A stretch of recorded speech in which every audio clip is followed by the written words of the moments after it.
Hi, everybody. Welcome back to Inside the Music and 5 and 5. Today, my guest is Damien Tremblay. Is that correct? Yeah. Okay, fantastic. And right off the bat, can you tell everybody where we can find your music? Just if you can. I have 9 or 10 songs right now on all the streaming platforms. There's a few of my produced like a pro multitracks mixes as some kind of portfolio on my YouTube channel, Damien Tremblay Music in one word.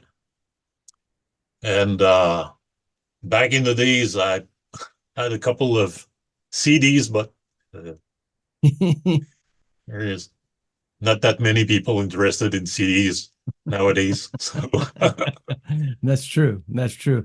And also I'll put all the links down below inside the description where you can find his music.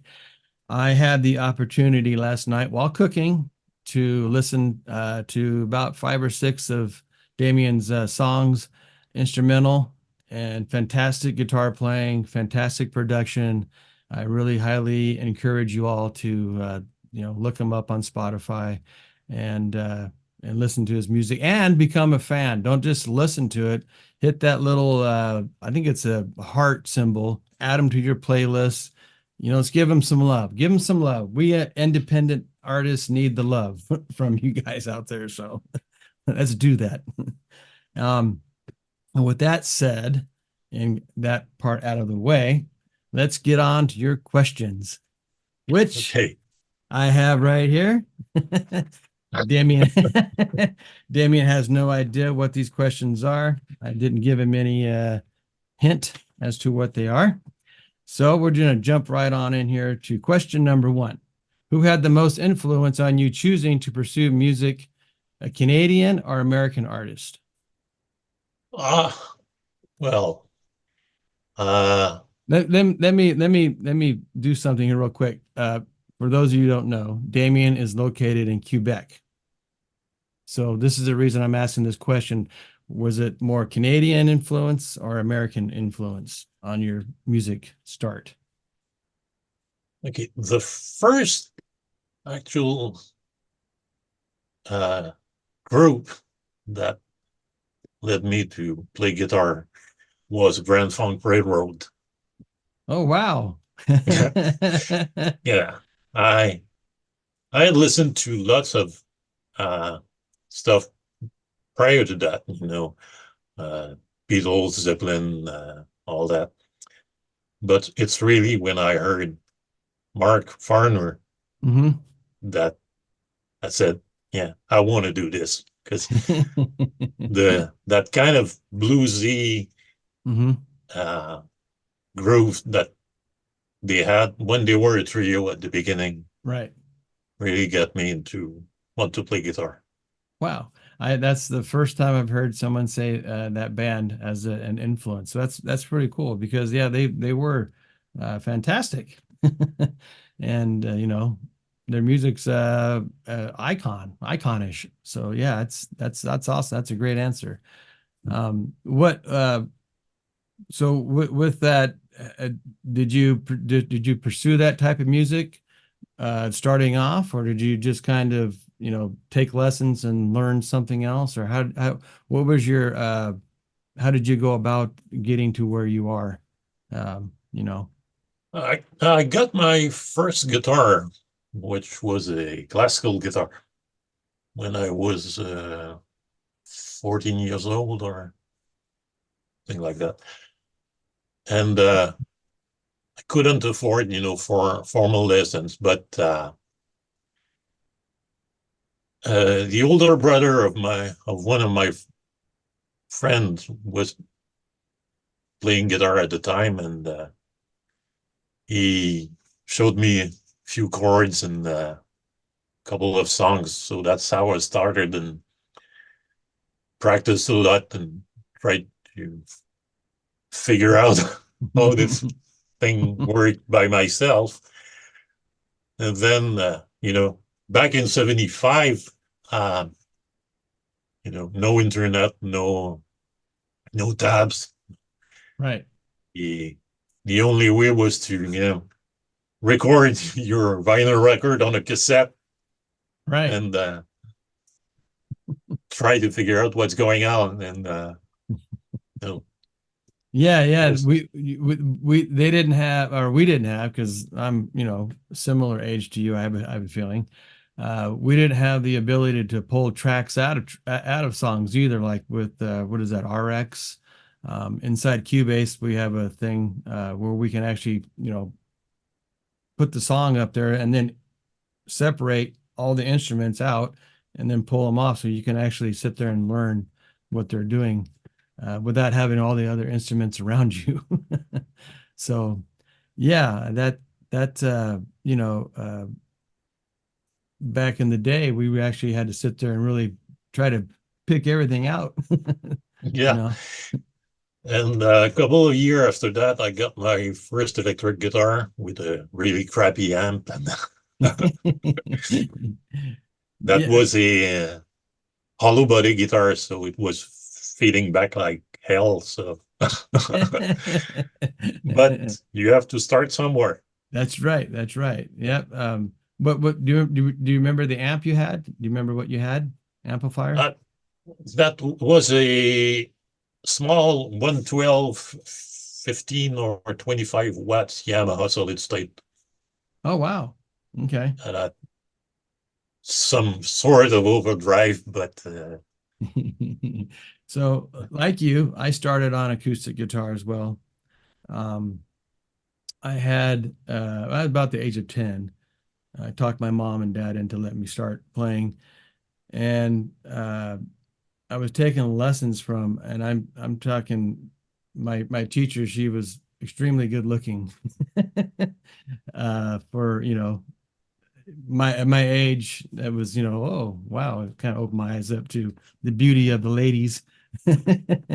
And it was a lot of fun because I remember going over there, and she could sing. I mean, she was a really good singer. So it wasn't learning notes, individual notes. It was learning how to play open chords, country style music, um, and some Beatles songs were in there too. Uh, but I think if I would have went the direction of learning notes, individual notes first, I don't think I would have probably pursued guitar. Uh, I think I probably would have gave up. So I'm happy I went that direction, learning how to play an actual song first. That kept my interest going. Is that something that you kind of did too? yeah, I kind of went the same way, but quickly was more interested in soloing and Yeah. I think that maybe that was the age difference. Maybe from you said you're about 14 or so. Is that correct? yeah, Yeah. So at 10, I didn't really kind of understand that whole concept of what a solo was until about the age of 14. So, yeah, um, yeah, and but my first amplifier was an old little tiny PV. I think it was like a 6-inch, maybe 10-inch. I don't think it was even 10-inch. I think it was maybe 5-inch little 100 watt, no, 15 watt little PV amplifier. That's what I had. So, but and then whatever what else can you remember from that era? That helped you keep moving forward in your music. the other big step was when I was 17. Uh, I read an article in Circus magazine about Aldi Mueller. Oh yeah. He just released Elegant Gypsy, his Hmm. second solo record. And the week after, I went to the record store and saw Elegant Gypsy. So just bought it. And wow, that was a total revelation. And from there, I knew, you know, this is the style of guitar playing that I want to pursue. that I want to do. Right. Honestly, I never got to that skill level, I don't even after know. 45 years. But you know, having a goal like that to achieve that level of skill, really helps build your chops. Right, right, correct. Uh, the music that I heard, on Spotify, to me, like I said, I think it's very well composed. Your articulation is fantastic on your noting and stuff.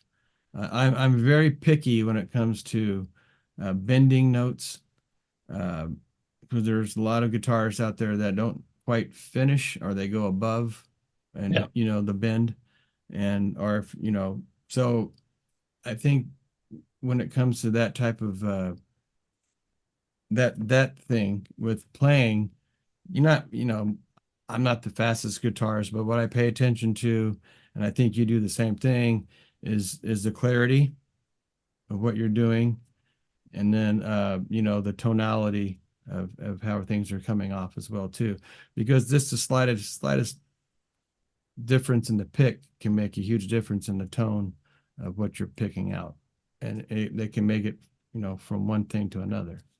So, and that's what yeah, I notice about your style of playing is that it's very articulate, very yeah. nice. That's the thing on which I've worked a lot. Because I hear a lot of music where uh, guitar solos and guitar riffs are what I call not safe. Right. The Like you said, the bends are shaky and Hmm. the articulation is not quite fluid. Right. Um, and that's what makes the difference between a professional sounding track and Mhm. something that sounding more amateur. I Right. don't want to be No, no, um, that's true. That's very true. So yeah, if anyone's out there watching and you're learning guitar, um, what we're saying here is highly important to pay attention to those little tiny details.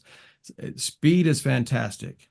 If you can play as fast as you want, you don't have to worry about bending because you're not bending as you're going bloop, bloop, up and down the fretboard. But when you are bending, make sure that you are hitting those correct notes in the correct key. yeah. That's the important And part. So, and I remember back in the days when again there was no internet and we were mhm. reading magazines to get Right. some informations. Glenn Tipton from Judas Judas Priest. Priest. Uh, he said in an interview that he practiced a lot to raise his level of skill, Mhm. but when he was recording and playing live, he was playing at about 60% of what he was actually able of doing, Right. just to always be in his comfort Right. zone, and Right. you know making sure that everything he plays is very accurate and Hmm. Yeah, I think Glenn and KK Downing, those two are prime examples of great guitarists. And for them to tandem like they did on certain songs, I'm a huge Judas Priest fan, huge Judas Priest fan. That was my brothers and I, favorite band growing up, as far as that heavy metal style, and then Iron Maiden was a close second. So, um, but yeah, again, let's emphasize again on those bending notes and those, when soloing, articulation is a very important aspect. yeah, With and Go ahead. and you you realize how important these details are when you start recording yourself. That's very true. Yes, and I would encourage the sooner you can start recording yourself, the better you're going to become. especially when you're recording to a click track, which is highly important. Get on that click track early because it took me a long time. I didn't do it, and then when you get into a studio situation and you can't play to click, ooh, man, Yeah. it's another animal. Yeah, I recorded my first EP in 96 with all MIDI instruments except for guitars. Is that right? So I 96. had no choice to be right on the click because, Right. sequences, they don't move. No, they don't. They stay put. All right. Well, thank you for that very first answer. That was a fun one. Let's go on to question number 2. Okay. Okay. Can you break down your process of composing an instrumental song from start to finish? Oof. Uh, about 80% of the time, it begins with a chord progression. Most of the ideas that I get are from just playing acoustic guitar on the couch in the living room while watching TV. Mm-hmm. And I'll just, take my phone or my iPad and do a quick scratch of the idea just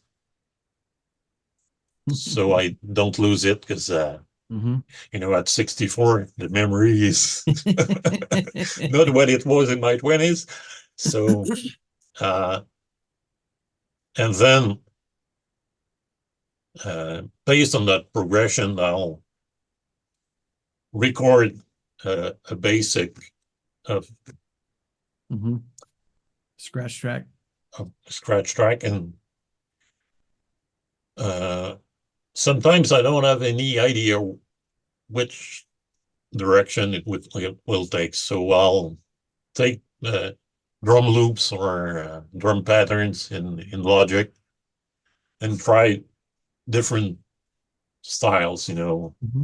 either more rock or Latin or more fusion, Mm-hmm. and see, where it takes me.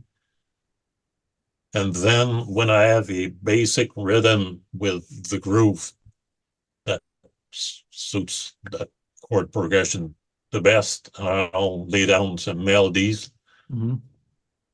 and then add, synths and organs and other instruments to complement the arrangement.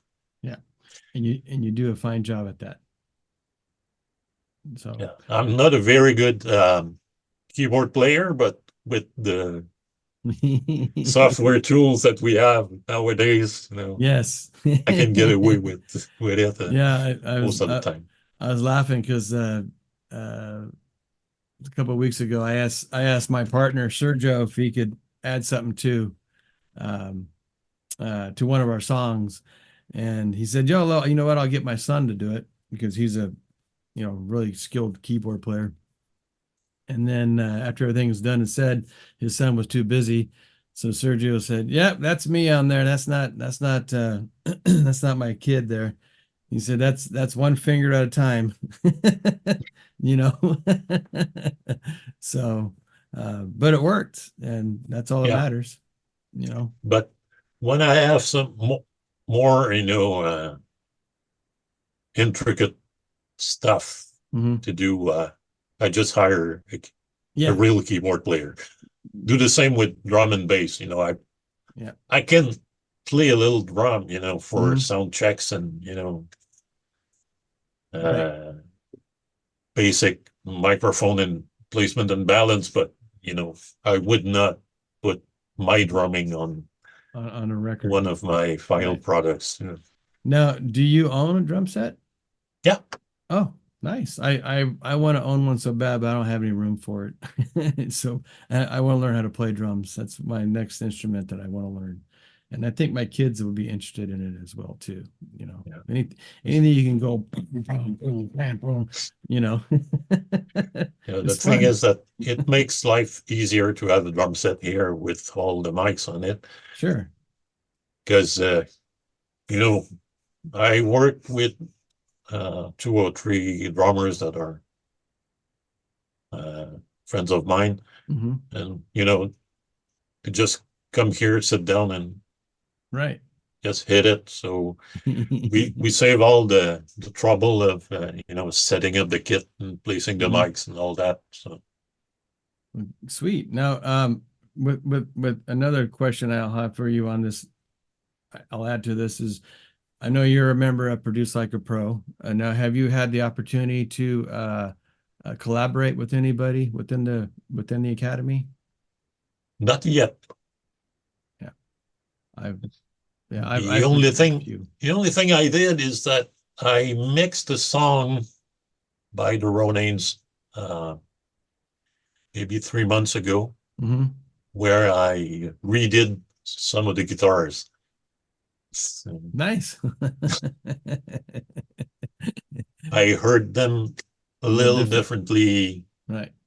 So instead of trying to reamp and Right. You just recorded, just read, yeah, just pushed them away and brought yourself in. yeah, That's awesome. That's funny because I'd mentioned that and the few people I've got an opportunity to do some mixing with, or for, I should say. There was a couple of parts on one of the guitar players that his notes were a little sour, so I went in there and just boop, you know, buttered him up for him, and I never told him. yeah, I just went in there and did it, you know, free of charge. yeah. So, And I also changed, I think, 1 or 2 notes in another set of multi-tracks because there was a weird buzz at the end of a phrase, and I was not able to get rid of that. So I just tuned the similar guitar Mhm. tone with the Mhm. approximately the same chorus, and Right.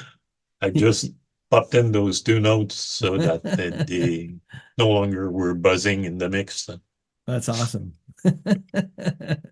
That's a lot of fun. Yeah, But I never. That's the first time I you told it. actually tell that I changed those 2 notes in the mix.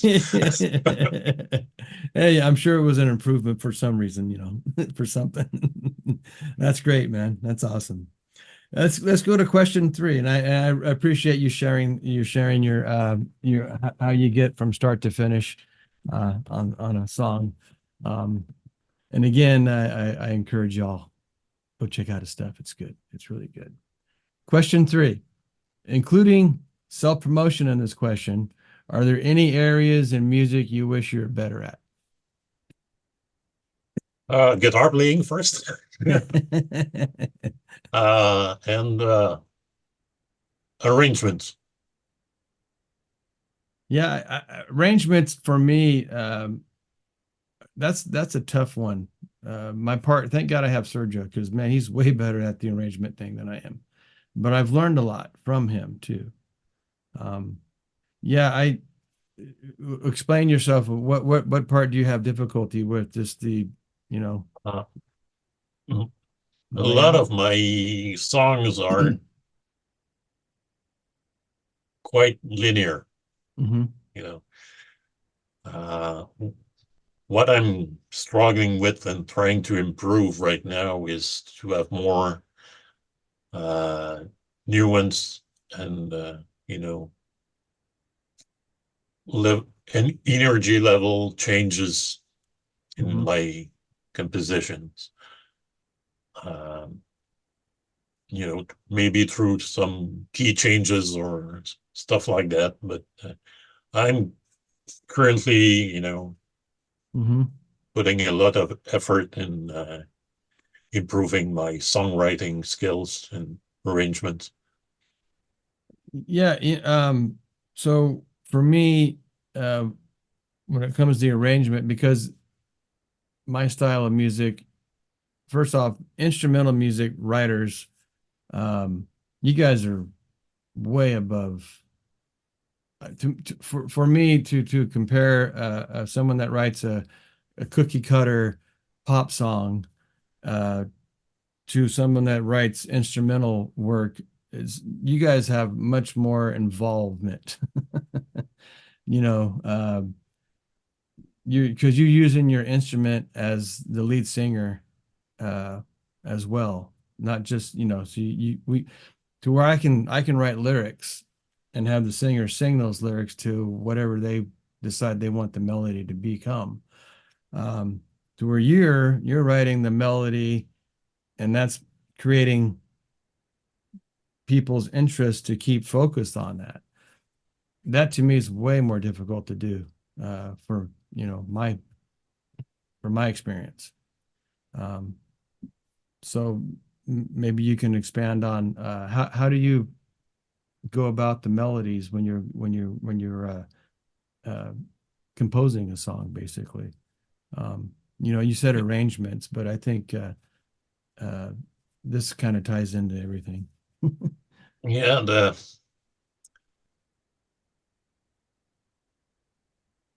and the way I approach that is that, you know, the main lines in my composition have to sing in some ways. You know, Oh, that's good. That's cool. uh,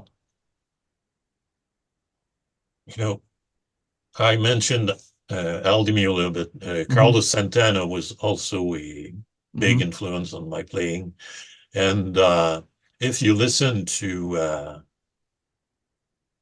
Boston, Hmm. how Tom Scholz wrote Hmm. his guitar solos and the melodies Hmm. of their songs are very, very, very strong and Yes. well arranged. Uh, and this is my goal. I don't want play fast licks and just throw notes at people at 100 miles an Right. hour just to play fast arpeggios and Right. tapping and stuff like that. Right. Right. Uh, to get people's attention, you have to have some kind of hook Right. in the in the part. Correct. Uh, I put some fast licks, in my compositions, Sure. but I try to limit that to very short passages and you know Hmm. get back to the main theme. The meat and potatoes, as we say. Yeah, Yeah, like I said, I really respect you guys that write instrumental work. That's something I've never done. I'm such a cookie cutter, writer when it comes to writing music. Verse, or I'm sorry, an opening, a verse, a chorus, back to a verse, maybe a chorus, and then maybe a break, and then but I think I'm not certain how to actually put it in words. I just think you guys are just, you're a different animal because, and I find it interesting that you said that you actually kind of sing along to kind of get a melody for your fingers to go to, which I never, I guess that's true because when I play a solo, writing a solo, sometimes that's what I'll do. I kind of do the same thing. Never thought about that, but I never put those two together. So, boing. yeah, yeah. But on the other hand, some of the, the pieces that I wrote, some people told me it would be interesting to have someone singing on Hmm. that, but uh, it would be horrible for a singer to try to achieve that because the intervals are Right. very. you don't realize that by listening to the melody, but the intervals are way too wide, Right. and lots of string skipping that Right. I mean, made it very hard for a singer to. there was something about when Joe Satriani came out with Surfing with the Aliens. You know, I don't remember ever sitting down and listening to music in that style where I'd ever even noticed there was a singer. There wasn't a singer. I didn't need to have a singer because of that ability for him to play the way he did. And his playing took, the singer out of the picture completely because how would you put a singer in something like that? Yeah. You know? And he was the first of that 80s shredder Right. area Right. to achieve success mainstream. Right. Right. You Yeah. didn't see stuff like that on MTV before Surfing with the Alien. Right. Right. Yeah, that's very true. And it was, he's a phenomenal guitarist. And then I'm drawing a blank on the other gentleman that was Eric something. I'm drawing a blank on his last name. Eric Johnson. Yes, yes, another great, phenomenal player too. Yeah. Uh, um, so yeah, I just find that style of writing, far more impressive than anything I do. So hats off to you, you know. Question number 4. How important is practicing your instrument to you? uh you know it was very important at the beginning, and I was really into scales and practicing chords and all that. But for the last maybe 5 or 10 years, I play more than I practice. Hmm. Uh,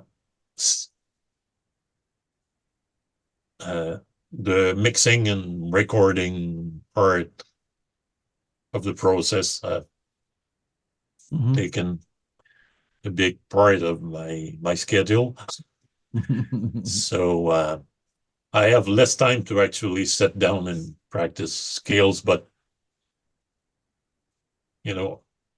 I'm more into playing guitar and trying to write songs than actually practicing now. I should practice more, but Well, I think I'm in the same boat. I have a tendency to, and maybe you just don't realize it. But when you're writing a piece of music, you're exploring new things. So in a way, it is practice because you're practicing to get that just right. Um, so it might not be the technical practice, where you're going up and down the fretboard, and doing scales but it is a form of practice because, you're learning something new. It's not the same thing you've been pursuing. So yeah, yeah, you're right. Because sometimes I have an idea, mhm. and I think of some chords inversion Right. that would be better, but I'm not able to play that way, so I have to practice to To achieve to it. get it right. Right. So songwriting, leads me to practicing anyway. So Right. Yeah. So there you go. See?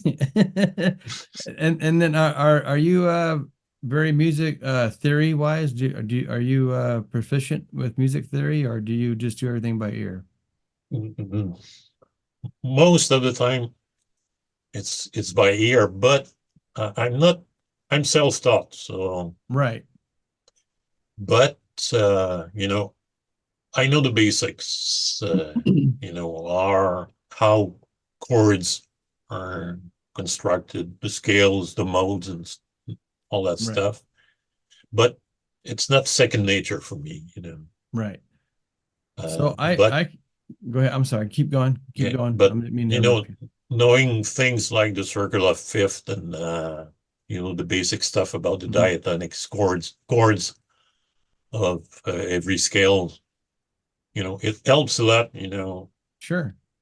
figuring out, you want to learn a song and, you know, with basic music theory, you can quickly figure Right. out, in what is the key and what Right. are the most probable chords that follow the one that you Sure. already figured out, Right. Right.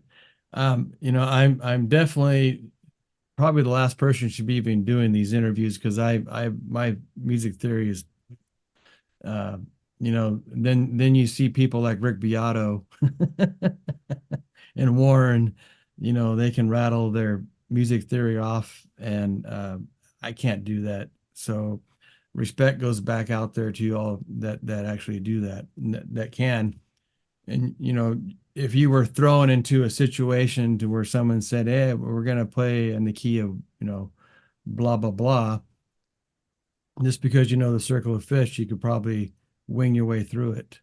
Uh, to where I can't. I'd have to actually hear what they're doing for a little bit to kind of get the idea where what chords are playing.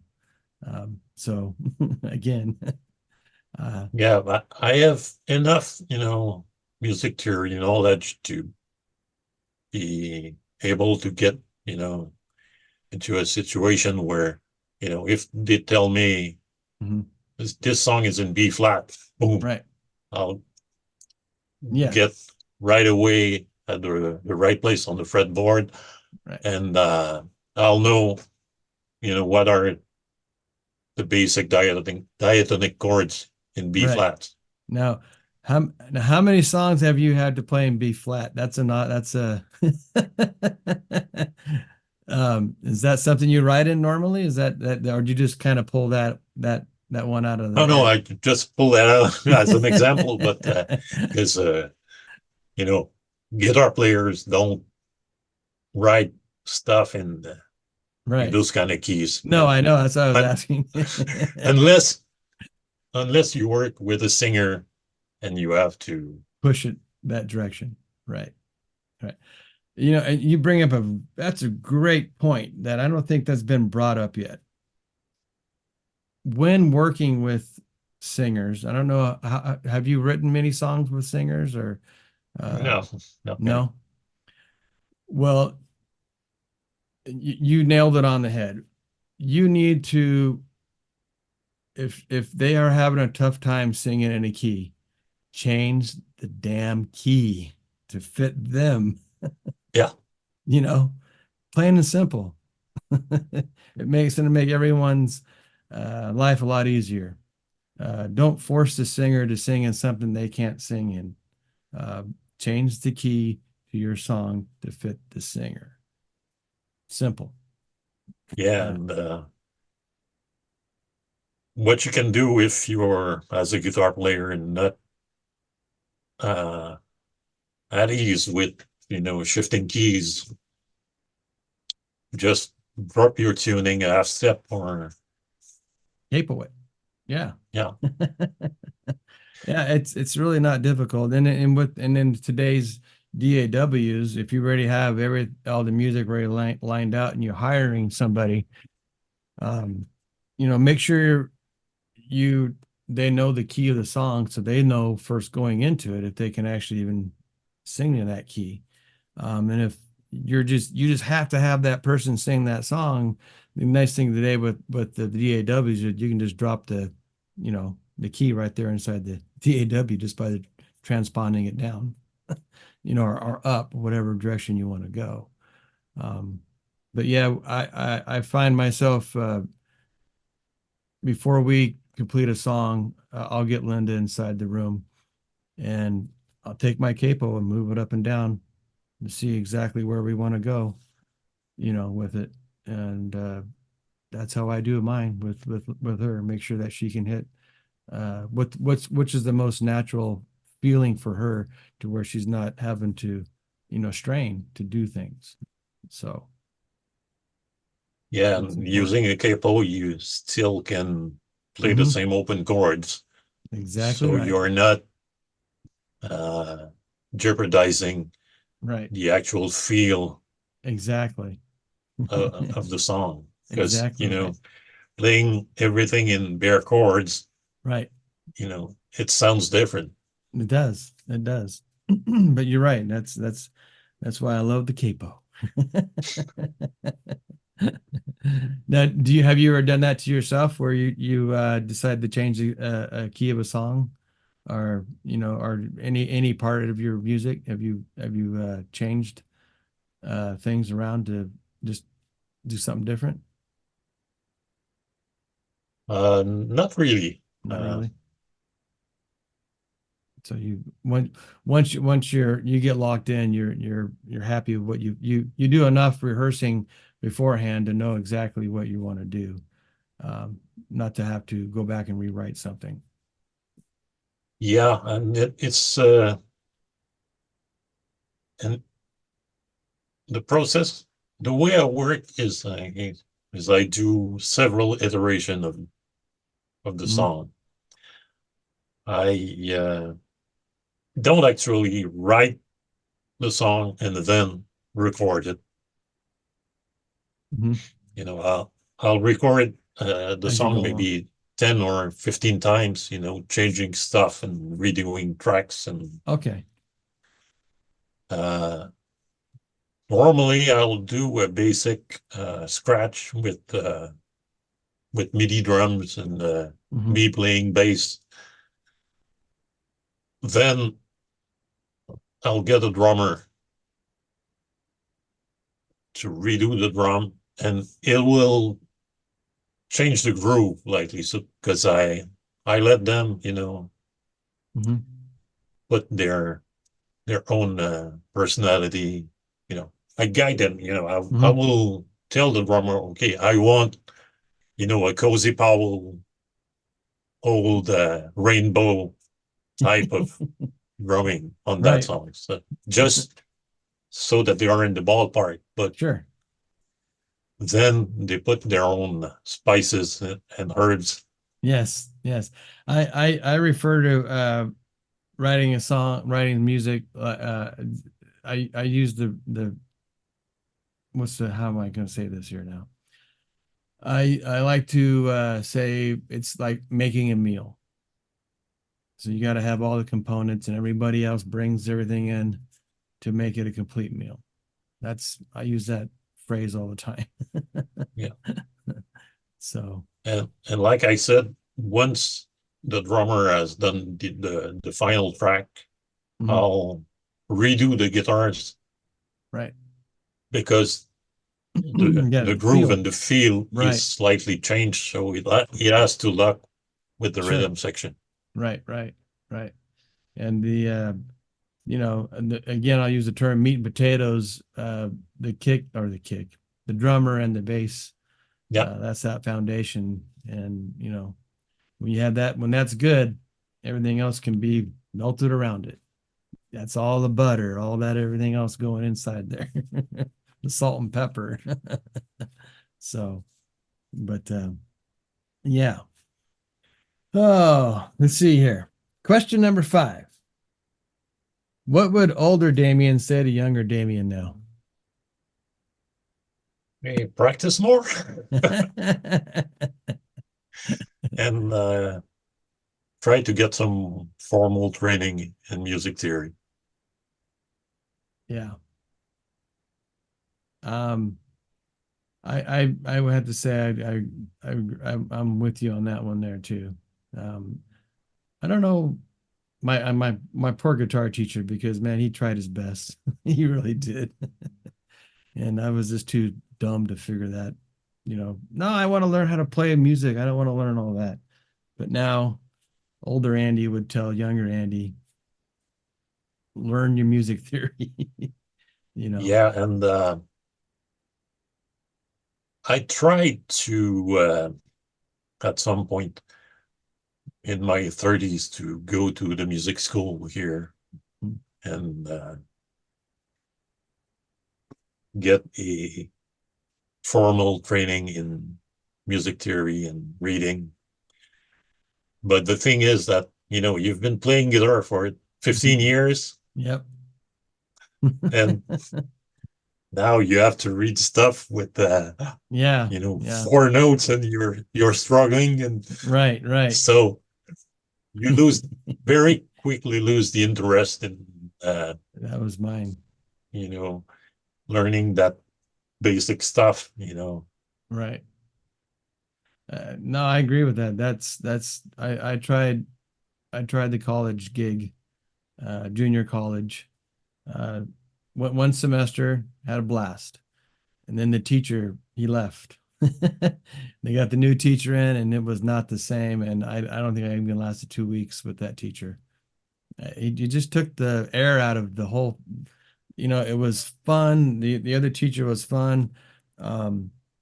He encouraged you to uh, uh, not just practice the things he was having us do, but he wanted us to pursue other things too.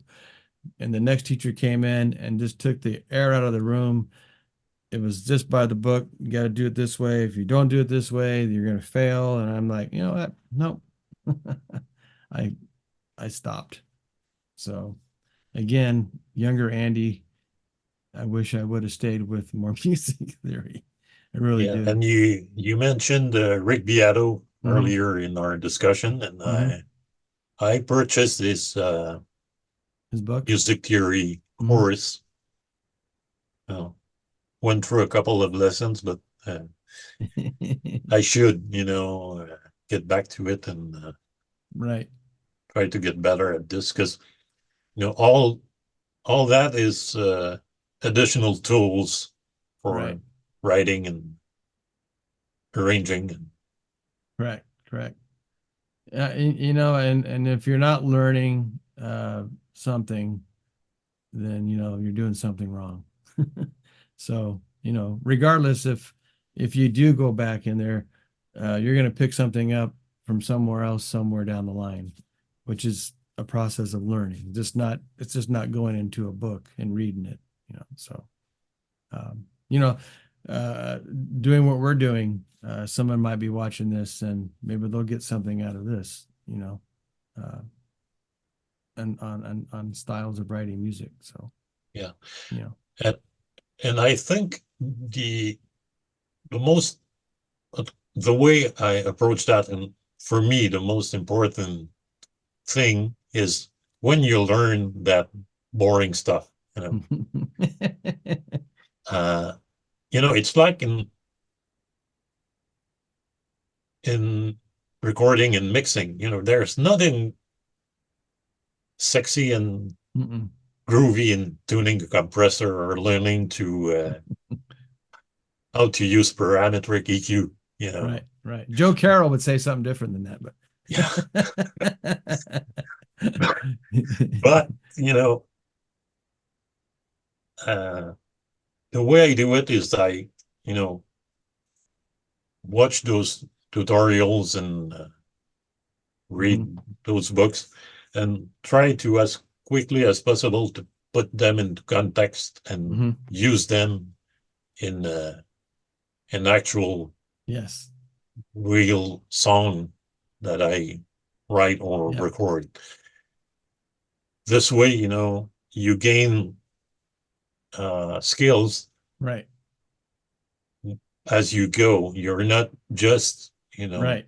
Right. reading about compression and EQ or Yeah. What good is parallel minor chords or whatever.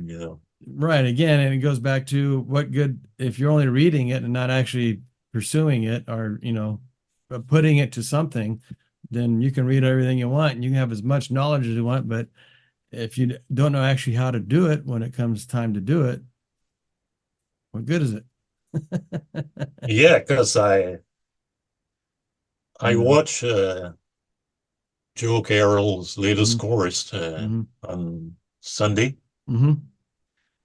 And, there was a couple of tricks in the sessions that he filmed that were interesting. And, I gave it a try, but not quite achieved the same result as he did. So, uh, Yeah, it's funny if you said that because I've actually at one point when I first got into Produce Like a Pro, I sat down and I watched one of Warren's courses as he's mixing live back then, and I tried to match as close as I could. I didn't have all the same plugins as he did and blah blah, but stock plugins, and I tried my best to follow to the T what he was doing, and mine never came out sounding anything like his.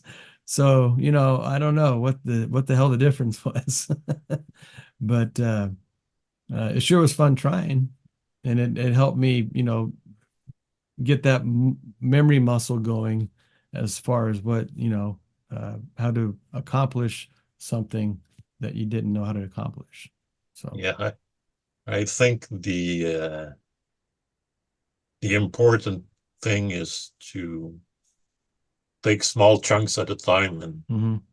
make sure that, as you said, it becomes muscle memory Mm-hmm.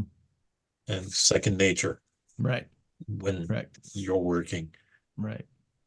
I've mentioned it many times on interviews with people that the thing that opened my ears up to compression was Gregory Scott's trick to turn everything down and then get your hands or your mouse or something on a compressor and actually listen, especially in headphones, good pair of headphones, like what you have. What do you have? Odysseys? Are those Odysseys Yeah. you have? Yeah, those are beautiful.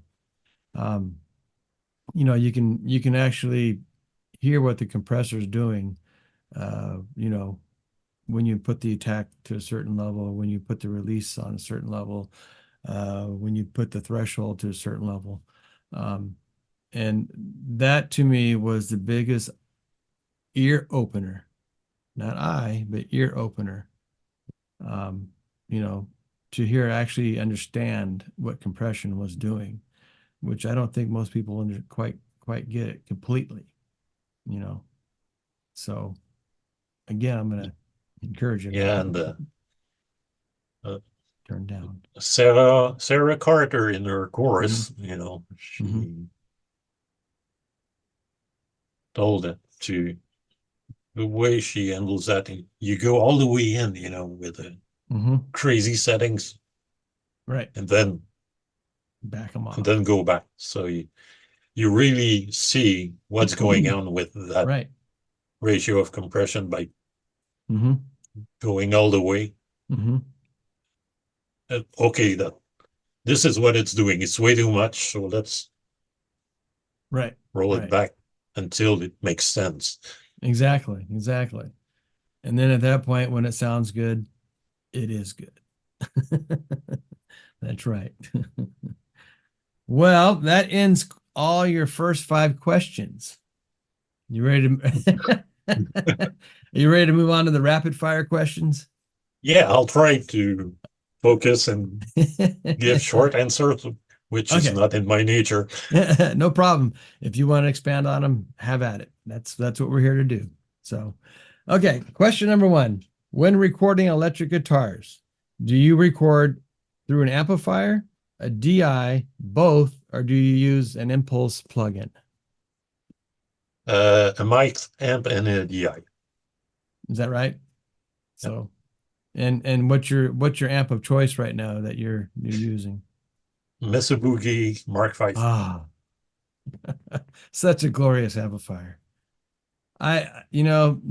There's Marshall, there's Fender, but there's something that Mesa Boogie does that those other ones don't. And you can get all kinds of tones out of Mesa Boogie. Um, I don't know. There's just something about uh, it's just a smooth sounding amplifier. Really is. I Yeah, don't for the care kind. which one you have of Mesa Boogies. They're all great, you know. Yeah, because the Mark V is has three channels, Mm-hmm. and you have the voicings of the iconic Mark IIc, Mm-hmm. the Mark I, which was the first generation, and the Mark IV, Right. which has higher gain. Right. So, but I still use my good old 78 Fender combo for jazz stuff. When I plug in my Arctep, Mm-hmm. nothing beats those good old Fenders Mm-hmm. for ultra clean uh, Tone. stuff and jazzier. Right. Right. Now, do you have a particular a particular pedal you like? Do you use any pedals at all or? I have a closet full of pedals, all sorts of overdrive distortions, but as far as the basic guitar tone, I use the amp. Just the amp. Right. I have a TC Electronics Mm-hmm. a G Major 2, an old multi-effect, but Mm-hmm. it's basically a noise gate in the loop of the Right. amp. Uh, I use a Phase 90 Mm-hmm. MXR phaser Mm-hmm. and a Crybaby wah. Awesome. That's about it for pedals, and sometimes a carbon copy analog delay Nice. by MXR as well, Sure. which Those are is to me kind of close to the old. I don't know if you remember the Electro Harmonics Deluxe Memory Man. no. Mm-mm, I don't Uh, remember that one. Mm-mm, was mm-mm. very popular in the late 70s Right. or early 80s No, that was because it was, yeah. but Eric Johnson still uses those old delays. Right, right. Yeah. Yeah, there's nothing wrong with grabbing those old vintage, products to get what that sound you're looking for. You don't have to go modern. That's for sure. But I don't remember that particular. That was probably just a little bit before my time getting into electric. I was still pursuing acoustic guitar at that point. So I ventured into let's see, I ventured into electric guitar about 1983, 82, maybe. Yeah, about 80. Yeah. Let's see, I was in high school, starting high school. So yeah, it was 82 is when I ventured in the electric guitar field. So Yes, you know, but to conclude on that subject, my I'm not yet into modelers and right, XFX and right. stuff like that. I I've I have the luxury of uh, having my 412 in the Hmm. other room, and I can blast that as loud as I want. So Right. I'm like you. I have all kinds of fun plugins, that I have inside my DAW, but um, I never use them.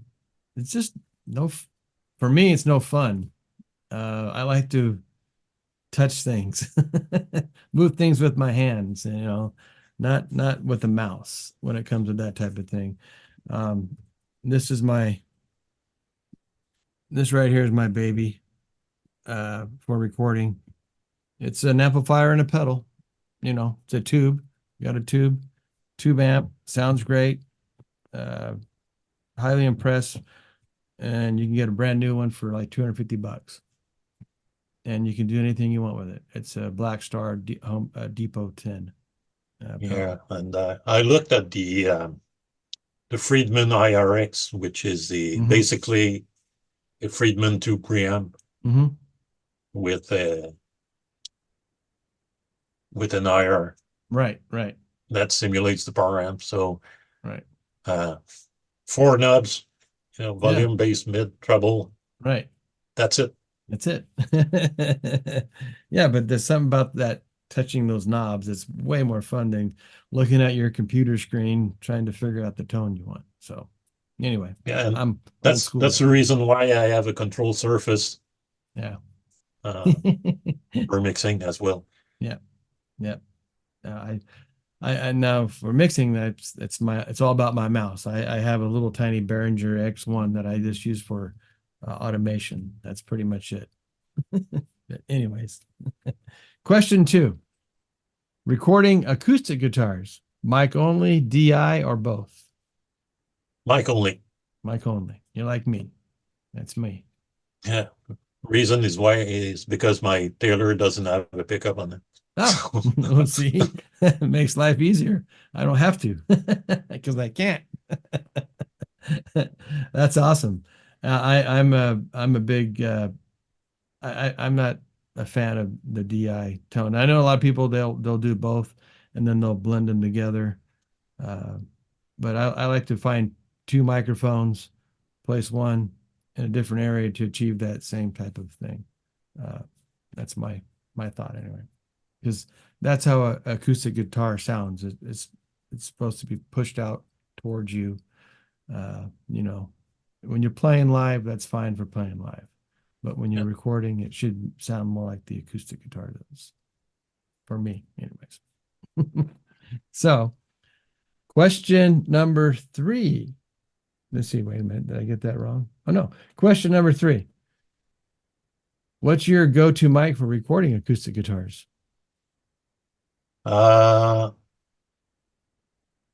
75% of the time, it's a Neumann KM184 Beautiful. or the 184 and a 87 clone that I have. Nice. So now do you mic the neck and then the body, or what do you do you stack those on top of one another, or how do you go about miking Uh, since we're on the subject? for soloing and Mm-hmm. finger style stuff, and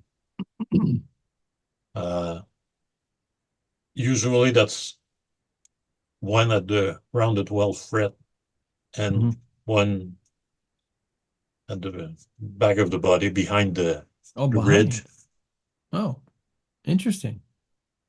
Yeah, I yeah, a I little like away pointing away from the bridge. do And me. Can you do me a favor next time you're recording? Can you take a picture of how you do your mic setup, your placement for me, and send it to me? I'd like to see sure, that. I appreciate I am that. currently working on an acoustic song, so Okay. Yeah, wouldn't be a I would problem. really be enthralled to see that, to be honest with you. I'm always looking for new ideas. And Yeah. so I'm sorry, I didn't mean to interrupt you, but you were saying something else. Yeah, the thing is that for strumming Mm-hmm. rhythm guitar, I more and more tend to use an MS miking, Mm-hmm. which is a figure of 8 Mm-hmm. with a cardioid on the top, Right, with right. Mm-hmm. Yeah, so you have so you're catching both of yeah, I know exactly what you're talking about. Yeah. Yeah, I've used that a couple of times myself. so My favorite's the the XY. That's my favorite for stereo. yeah, Get this. because for rhythm stuff, I like to have a wider Mm-hmm. uh, image than Sure. for lead where I Yeah, really it's more focus on narrow. Right, right, yeah, right. having the right tone, and That makes because sense. it's kind of the singer of the Mm-hmm. Yeah, you're right. Exactly right. Now, do you change strings size for any of that for different tonalities, or do you stick with I gotta play with 12s, or do you play with 11s? well, normally I play with 12. I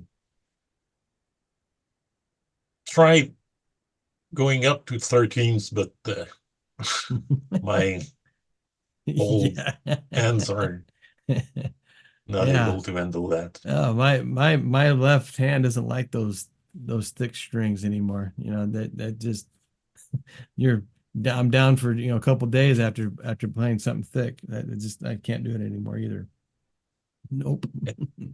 And I have an old acoustic guitar, Mhm. which is strung with high strung Mhm. strings. Mhm. So when I want the 12 string effects, I double the track with the high strung. So Oh, nice. Oh, so isn't that, they call that a Nashville tuning, isn't that right? yeah, Yeah, that's right. See, look at that. I learned something from Produce Like a Pro. I do So, that with an old acoustic because you know right. those strings are kind of hard on the neck relief. Yeah, yeah. It's funny because after I saw that Warren demonstrate that, I went and bought myself the necessary strings to do it, and I never did it because I have an old cheap guitar, you know, just sitting around here, but I never actually put the strings on it. They still have the strings, so they're in my case over there. One day I'll get to that. Because So, I didn't get the 12 string because I mhm. find it too annoying to get in tune. Yeah, I can't imagine. I'll let you know if I ever decide to do it. I'll let you know my experiences. So, question 4. What are your go-to headphones? Uh,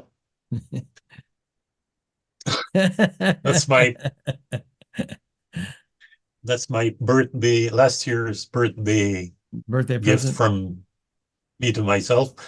These are Odyssey's LCDXs. Nice. And for tracking, I used closed back Hmm. good old DT 770 from Behringer. Bear Better Dynamics. Dynamics. Right, right. Not Behringer, Better Dynamics.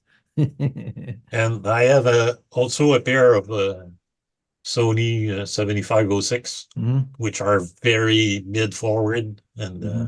sometimes when you want to check some issues in a mix, having those Help, Aniston help. like, Right, right. Now, do you use Sound ID inside yeah, your D? Yeah. So what I've caught myself doing a lot, not realizing it, was I have a pair of blue headphones that I use for recording guitar. But instead of switching over the Sound ID, I was always listening through the Sound ID reference for these instead of the blue. So every time I was going in there, I like to get the sound as close as possible to what I want it to be on the, you know, the song, the finished product. But I didn't realize that I wasn't switching over the thing until recently. So now I make sure that I have the correct headphone settings on my Sound ID, so that way there I know exactly what I'm listening to. Because there's a night and day difference between the Barodynamics and the blue. Uh, you know, it was pretty, yeah, you know, pretty sad on my end. yeah. And I tend to be careful with those tools. I use room correction, Mhm. but sometimes it looks like it's doing funny stuff. So Mhm. I also reference my mixes Yeah, with right. songs that You're familiar with. because uh, it's easy to get lost, and Hmm. not knowing where's the truth with all those fancy plugins and Right, right, right. No, I agree. Yeah, referencing is huge. Plays a big, big role in everything. That's true. So, question 5. Here's your last one now. okay. So you're making it through. Good job. Question 5. Favorite guitar you can't live without.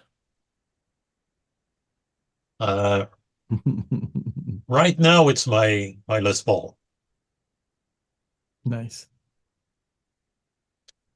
And as far as guitars are concerned, I go through phases. I've had tons of guitars Mhm. through the years. Right now, it's my Les Paul, but I played a Strat for 10 years and Mhm. then went to Yamahas and Ibanez but the second choice is my 335. Right. I see that sitting right there. Ready, So ready to grab. yeah, Yeah. Um, like you, I started off with the Fender style start. That was my first electric guitar style. And then I went away from that into well, I take that back. I stayed with Fender style guitars for many years actually. And now I'm on to Reverend. Went to Reverend and I have Yamaha Schecter. So yeah, I have an eclectic group of ladies sitting in here too as well. But my acoustics, do you have a favorite acoustic? You said you only have the one, Taylor, yeah, and is that her sitting behind you there? yeah. That's 2008. They don't make them anymore. That's a Mhm. Dreadnought, Oh, is that which right? is not uh, very common with Taylor, Hmm. but it's She's a beauty. sort of like a Martin D16 or something like that in terms Hmm. of woods and construction, but Hmm. the neck Yeah, profile is typically tailored. yeah, yeah. It's beautiful. She's a lady. Yeah, that's a 2008. So Right, I I have a few guitars, but right, right. Yeah. I, but I tend to now. I sold a couple of guitars last week because now if I don't play them, Yeah. and What's the point of I having them? just Yeah. yeah Yeah. Hopefully somebody else that will purchase them will have the honor to keep them well lubed and played, as they say. Yeah, absolutely. Let them go on to somebody else. Yep. Um, yeah and that free up some money to buy other gear that there I you go. use. Yep, yep, yep. Yeah, I'm I'm lucky right now. I'm able to purchase a few new things for the studio right now. So my wife has been very nice to me, letting me do that. So very understanding. Lucky for me. So, well, sir, you did it. You Yeah, survived the so five right. and five, and you did well. It was great. And like I always say to everybody, you and I, we haven't had much conversation via messenger or anything like that. But I knew you were in there and you reached out to me, and here we are, getting to talk to one another face to face. And I think this is so much better than the old text messaging and everything else. Being the old school kind of guys we are, we Yeah, like same to here. converse face to Yeah, face. Makes life a lot nicer. So, and I do appreciate you coming on, spending an hour or so with me, learning your processes, learning about your instruments, how you started. And I believe the correct answer for question number one is going to be the Americans were more of your influence than the Canadians. yeah, sure. So, um, And with go ahead. people from across the pond, a lot Yeah, of British right. music as well. Right, right. Yeah, because you touched on Judas Priest, which is, by far my favorite band from that era, you know. And then you also touched on another band before we say our goodbyes here. Boston. Boston, I think I mentioned this before here, that that was the one band I can remember that pointed me into wanting to learn guitar, pointed me into wanting to write music at the age of, I want to say maybe 8 or 9. Uh, by far, they were the most influential band on me. Never learned one of their songs. I just appreciated all their music. And even when they came out with their other stuff in the Yeah, 90s. and when I when I read an interview with Tom Scholz, Mhm. uh, when I was maybe 17 or 18 years old, uh, I realized that he was an MIT graduate and Mhm. he had his studio in his basement. Mhm. And I said, "Hey, cool! I can do that." Yeah. So I studied engineering and got a studio in my basement. The only difference is that I did not sell 40 million albums. No, well, being you have your education in that field. Now he made his own pedal. Yeah, Yeah, and I bought one. I used it for many years actually. I think it actually got stolen when I had everything stolen. So, uh, yeah, that's that, Boston sound. That was that Boston sound, a little tiny blue thing that you plugged your guitar into. yeah, I still have my Rockman. That's what it was called, the Rockman. Thank you. I could not remember Yes. what it was called. Yeah, I have the portable unit, Yeah, the one yeah. with the headphones, and I Hmm. have the rack mount preamp as well. Yeah, that was something else. Yep, yep. Yeah, you had to Yeah, have one of they're those. You had to have one of those. yeah, because in the 80s that was the sound. Yep, exactly, exactly. So Def Leppard. And, now, before we say our goodbyes, and because something's ringing in my head here that says, didn't Tom Schultz, didn't he play for Sammy Hagar too at one point? Or am I wrong about that? I want to say he was on the I Can't Drive 55. oh, maybe Yeah. I No. don't know. If anybody knows out there, tell me I'm right or wrong or correct me in any way you can, please. So, well, Damien, I really do appreciate you coming on here again. And let's keep in touch. And I'll let you know when this is coming out. Oh, okay. Okay. And Thanks for having me. It was yes, fun. yes. And with that said, everybody, thank you for tuning in to Inside the Music 5 and 5. And Damien, take care. We'll see you later, brother. Bye bye.